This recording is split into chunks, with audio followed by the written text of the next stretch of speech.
Hi, my name is Marcus. I had the same education as many people. After that, I went to college, completed a bachelor's degree in criminal justice and a master's degree in information systems.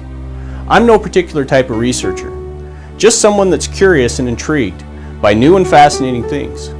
What I wanted to share with you today is an idea I was introduced to about 5 or 6 years ago. Life's been keeping me pretty busy since then, so this is the first time I've had to actually put down into video something that I think is truly fascinating.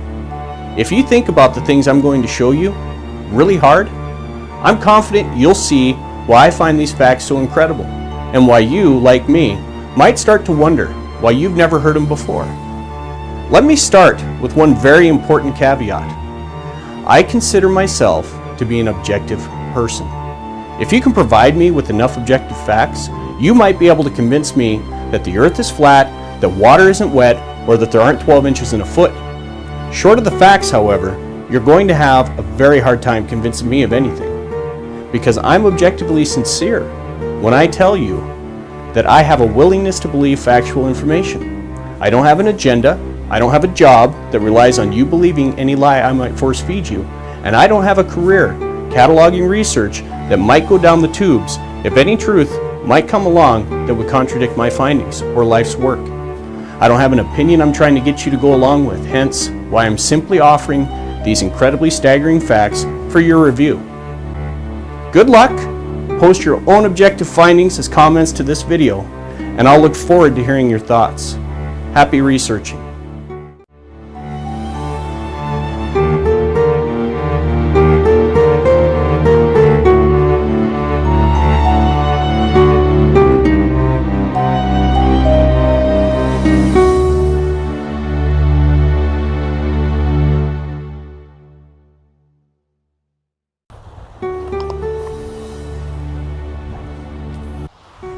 So we're here on the mighty Matanuska River in Palmer, Alaska. As this river flows, a few things happen. This is what's really interesting about it. It will pull off dirt, sand, all kinds of debris. And as it goes on down its path, it will literally deposit this someplace where the river stops. That's generally in an ocean or in a lake, some other body of water. We have literally 27 billion tons of sediment that are deposited into our oceans each year. Here's the problem. There is no known mechanism that we have been able to find that can explain why we don't have far more deposits of sediment than what we currently do.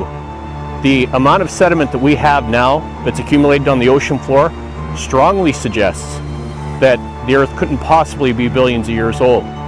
Now that in itself is pretty interesting, but when you also couple it with the fact that at current erosion rates, so the actual speed that this is pulling dirt and sand off now, at those current rates, our earth would literally be completely underwater. In other words, be completely eroded in less than 10 million years. How could that possibly be if the earth is billions of years old? We should have ceased to have any land above water a long, long time ago.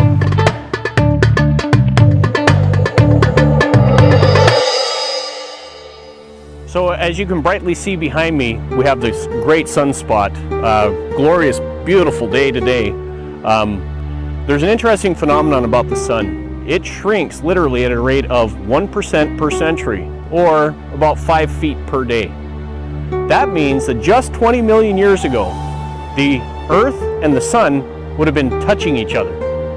Now, if we are 1 or 2% closer to the sun than we are right now, as far as stellar bodies are concerned, life on Earth wouldn't be possible. But if they would have been touching just 20 million years ago, how exactly do we have an Earth that's billions of years old?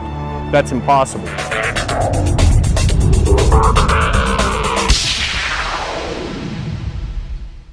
We're at the Ted and Catherine Stevens Center for Science and Technology Education in Kenai, Alaska. The nice thing about this center is that it's going to allow us to focus on the environment of space. It's going to allow us to dial in with very, very detailed scope exactly what it is that we're trying to look at in space. The sun, the moon, many of the other planets, all of these things happen inside of the vacuum of space, and that's what this place is all about. Let's go check it out.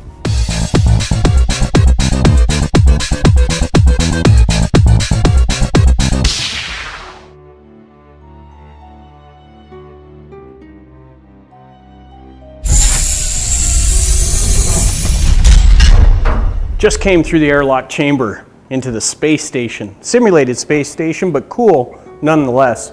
We have all of our little gadgets here. We have our valves over here. Ton of stuff in here to see. I could spend all day in this place.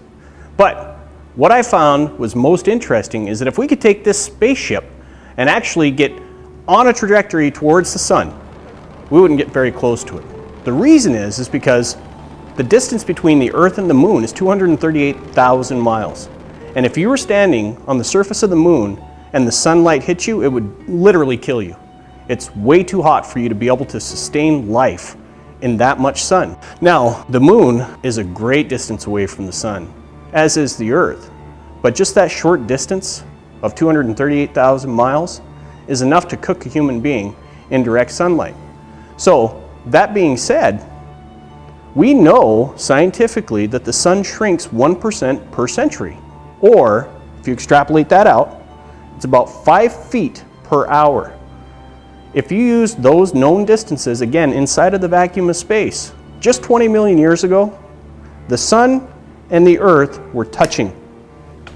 Now wrap your mind around that for a minute. 20 million years ago, they're touching. Yet, 238,000 miles away, if you're standing on the Moon, the sun will cook you to death. So that means in far less than 20 million years, life on Earth would not be possible because the sun would have been far too large. We would have had far too much sunlight hitting the planet, strongly suggesting again that the Earth couldn't possibly be billions of years old.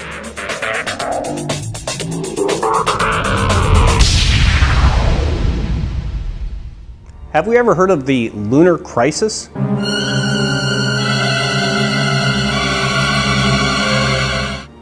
Here's the interesting thing about the so-called lunar crisis, and it's actually not so-called, it's actually very much a crisis if we're trying to determine, again, billions of years old for the Earth.